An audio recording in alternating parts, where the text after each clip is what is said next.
everyone who needs it in the UK.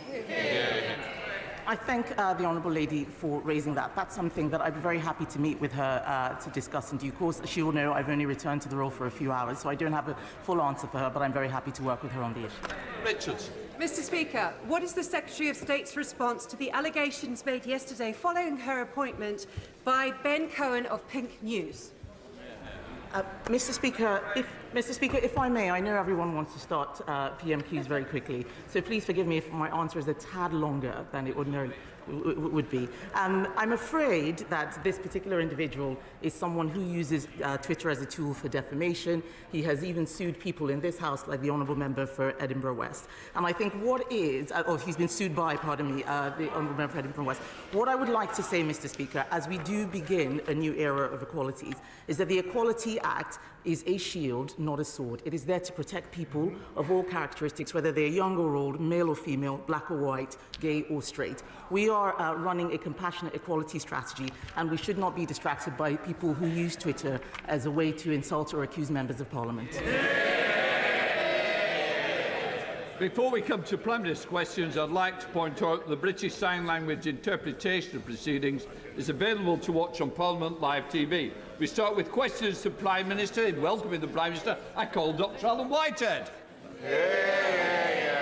Question 1, Mr. Speaker. Prime Minister.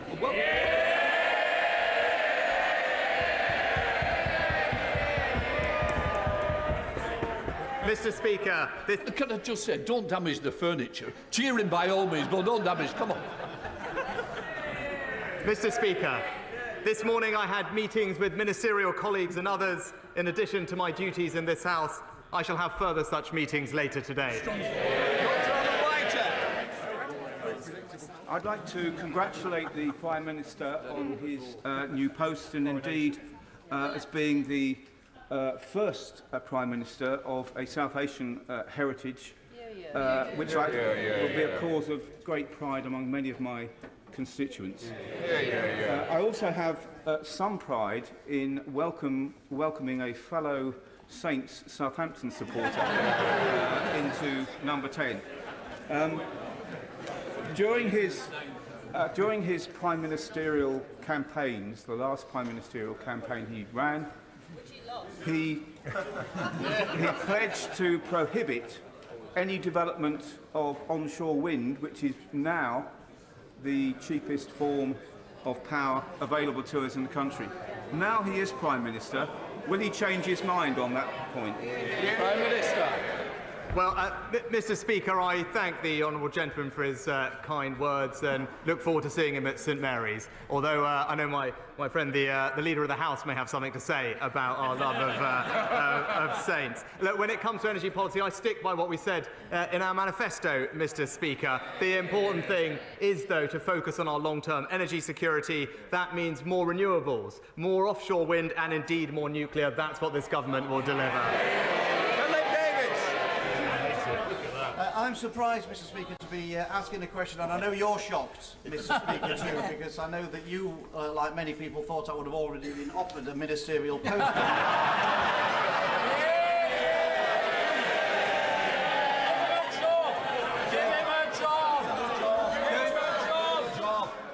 Let me tell you, I didn't hold my breath. Philip Davis.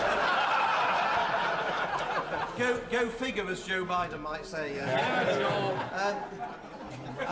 Can I congratulate my right honourable friend on becoming Prime Minister? He's absolutely the right person for the job, and I wish him every success in post, and as he knows, he's got my full support. His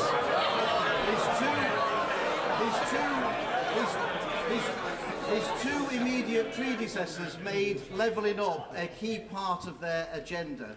Would he reaffirm his commitment to levelling up and start, as he means to go on, by approving the levelling up fund bid for Bingley in my constituency?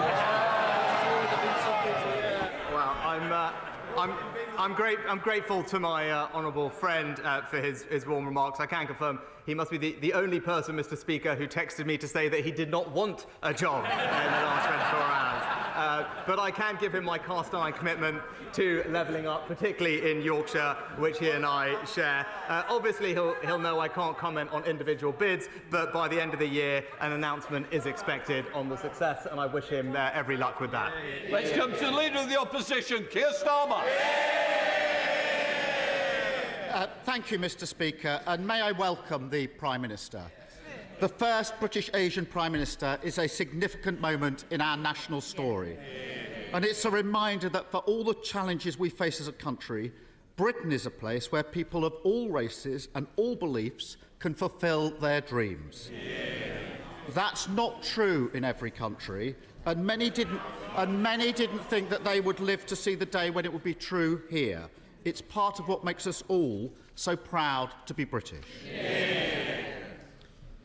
Was his Home Secretary right to resign last week for a breach of security? Prime Minister. Well, Mr. Speaker, can I thank the honourable gentleman for his kind and indeed generous welcome to the dispatch box. I look forward to Prime Minister's question time with him, and I know that we will have, no doubt, robust exchanges, but I hope that they can also be serious and grown up. So I look forward to it. Well, he asked about the Home Secretary. The Home Secretary made an error of judgment, but she recognised that. She raised the matter and she accepted her mistake.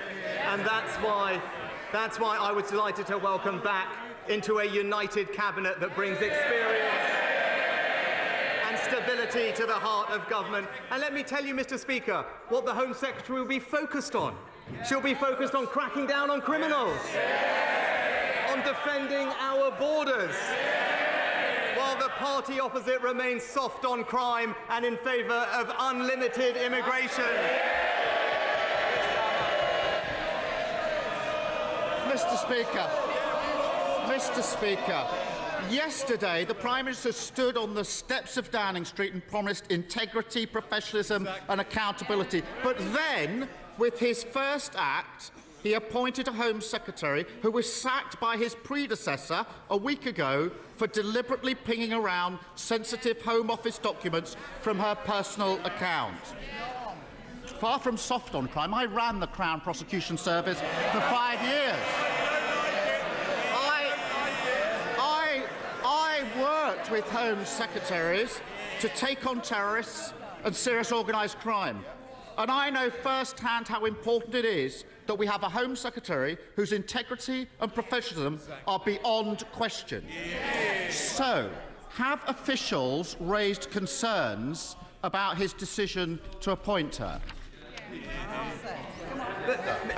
Mr. Speaker, I just addressed the issue with the Home Secretary, but he talked about fighting crime. I would hope, Mr. Speaker, I would hope that he would welcome.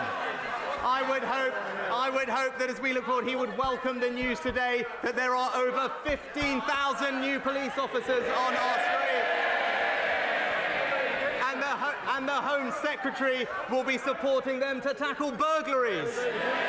While the party opposite will be backing the lunatic protesting fringe that are stopping working people going about their lives.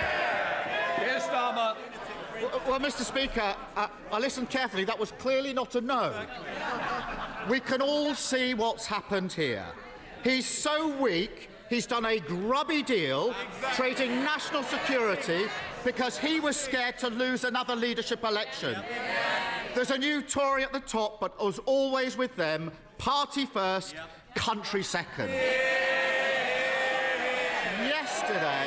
Yesterday, on the steps of Downing Street, he also admitted what the whole country knows. The Tories have crashed the economy, and now somebody has to pay for their mess.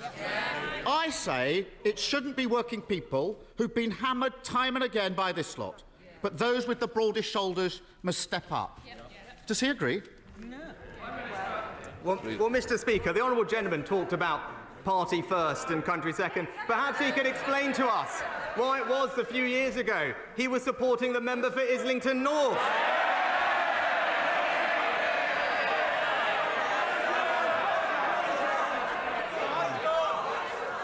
Mr. Speaker, my record is clear.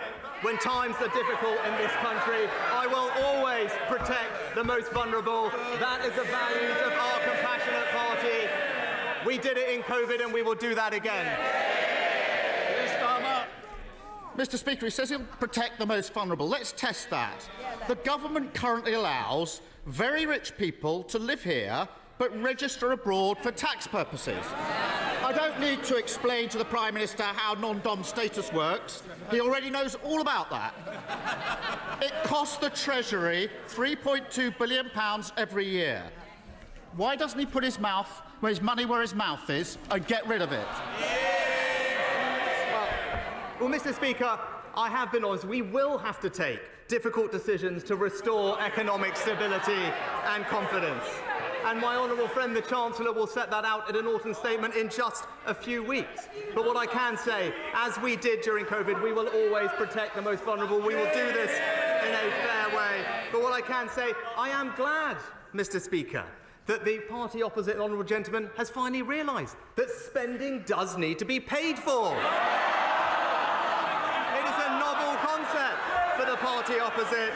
This government is going to restore economic stability and we will do it in a fair and compassionate way. I know he's been away for a few weeks, but he should have listened to what's been going on the last 2. But anyway, I have to say, I'm surprised he's still defending non-dom status. He pretends he's on the side of working people, but in private he says something very different. Over the summer, he was secretly recorded at a garden party in Tunbridge Wells, boasting to a group of Tory members that he personally moved money away from deprived areas to wealthy places instead. Rather than apologise or pretend that he meant something else, why doesn't he now do the right thing and undo the changes that he made to those funding formulas? Well, Mr. Speaker, I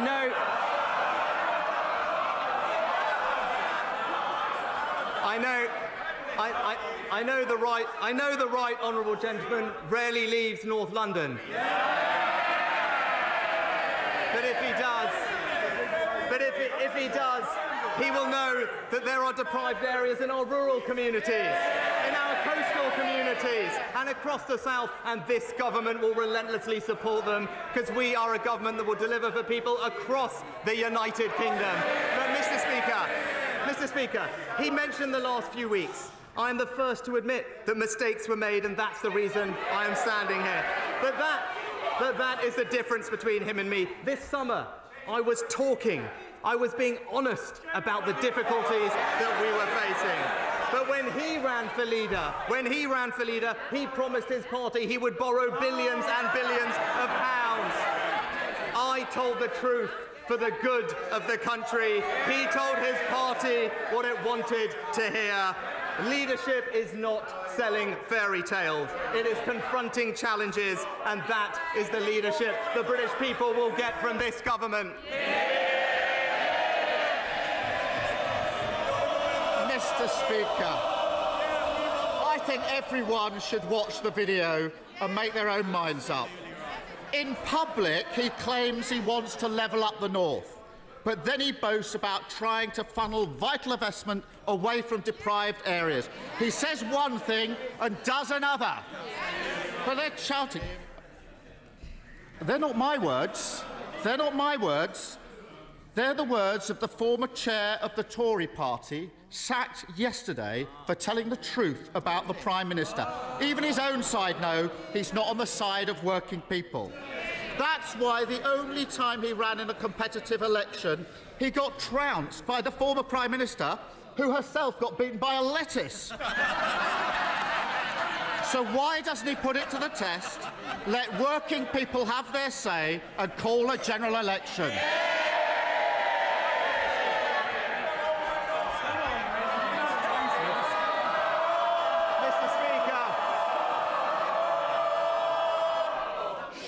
Well, it'll take a long time to get through this paper if we carry on like this, Prime Minister. Mr. Speaker, he talks about mandates, about votes, about elections. It's a bit rich coming from the person who tried to overturn the biggest democratic vote in our country's history. mandate is based on the manifesto that we were elected on, to remind him an election that we won and they lost. A mandate that says we want a stronger NHS, better schools, safer streets, control of our borders and levelling up. That is the mandate that I and this government will deliver for the British people.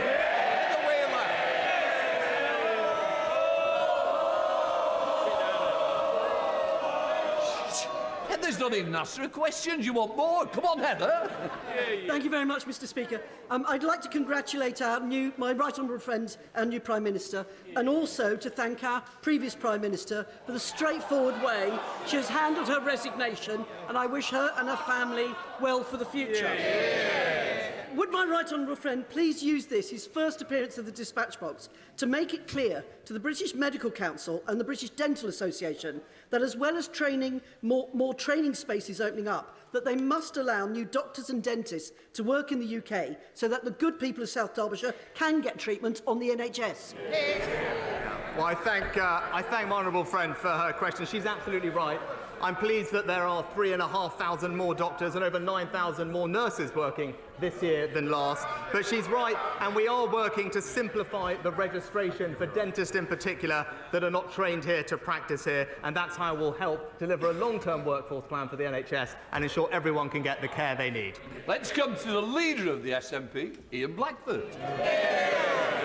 Thank you, Mr. Speaker, and I congratulate the new Prime Minister on becoming the first British Asian to hold the office. The significance and the symbolism of this achievement is to be warmly welcomed by everyone. Mr. Speaker, yesterday on the steps of Downing Street, the new Prime Minister promised to bring, and I quote, compassion to the challenges that we face today. So, on his first full day in the job, let's put that to the test. A winter of uncertainty is coming, and next April we'll see a cliff edge moment. Millions face a double whammy as the energy price guarantee is cut off, while households are hit by austerity 2.0 and a real terms cut to social security benefits that many rely on to survive.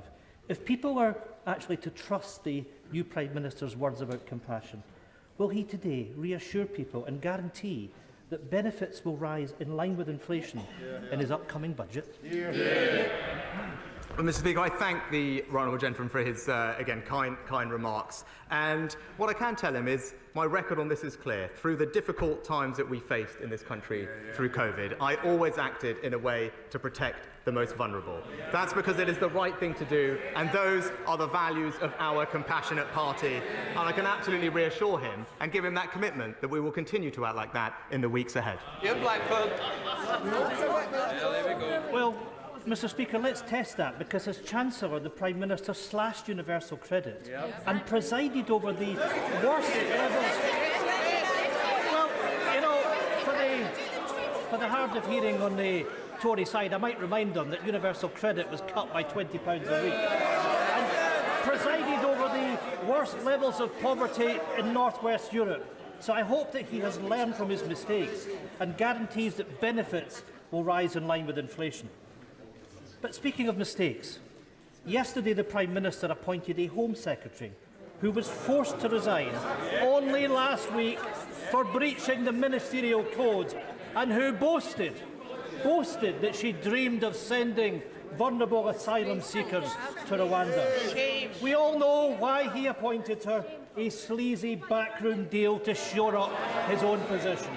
Far from being a fresh start, this is a return to the sleaze and scandal and ghosts of cabinets past. The Prime Minister promised to govern with integrity and humility. So if he has an ounce of either, will he admit his mistake and sack the Home Secretary without the delay? Mr. Speaker, I was pleased to actually have a call last night with the First Minister of Scotland. It was important that I spoke to her on my first day in office because I wanted to express my desire to work constructively with the Scottish Government so that we can work together to deliver for the people of Scotland, and that is what I plan to do. And indeed, I hope crime is one of the things that we can collaborate on, because he will know that violent crime is rising in Scotland and police numbers are falling. Whereas here, we are increasing police numbers, Mr. Speaker. But I look forward to working with the Scottish Government on our shared challenges, because I believe in a strong United Kingdom. Dr. Andrew Morris. Mr. Speaker, what a pleasure it was to welcome the Prime Minister to my constituency in the summer. He will know one of the burning issues in my constituency is the proposed waste incinerator at Westbury. With the government rightly reviewing its air quality targets, can I ask my right honourable friend to signal his intent to continue promoting public health, net zero and the environment by placing a moratorium on any more unwanted, unnecessary, toxic waste burners? Prime Minister. I can tell my honourable friend, I know he's been a vociferous campaigner on this issue as I learned over the summer. He'll know that local authorities determine these issues, but also to reassure him that all large incinerators in England must comply with strict emission limits and only receive permits if plants don't cause any damage to human health. And hopefully that is reassuring for him. Caroline Lucas. Thank you very much, Mr. Speaker. The Prime Minister's reckless predecessor took a wrecking ball to nature, prompting millions of members of the RSPB, the National Trust and the Wildlife Trust to rise up in opposition. Yesterday, he promised to fix her mistakes as well as to uphold the party's 2019 manifesto. So if he is a man of his word, will he start by reversing the green light she gave to fracking, since it's categorically not been shown to be safe, and instead maintain the moratorium that was pledged in that very manifesto that he has promised to uphold? Well, I've already said I stand by the manifesto on that, but what I would say is that I'm proud that this government has passed the landmark Environment Act, putting more protection for the natural environment than we've ever had, with a clear plan to deliver. And I can give the Honourable Lady my commitment that we will deliver on all those ambitions. We will deliver on what we said at COP, because we care deeply about passing our children an environment in better state than we found it ourselves. Thank you, Mr. Speaker. I too would like to welcome the Prime Minister to his place. Farmers in my constituency of Clwyd South are delighted that after 20 years they are once more able to sell Welsh lamb to the US market. Would the Prime Minister comment on the size and prospects of this market for our world-beating Welsh lamb? Mr. Speaker, I congratulate my colleague on the fantastic achievement. I can tell him that market is worth, I think, something like almost £40 million over the first few years. Enormous boost for our lamb farmers. I would just encourage the 300 million US consumers to give Yorkshire Swaledale a lamb a look in as well. But I know he and I, if we disagree on that, are united on the fact that we will unequivocally back British farming and British farmers. Janet Davey. Thank you, Mr. Speaker. Mr. Speaker, this is certainly a topsy-turvy Tory government. A few days ago,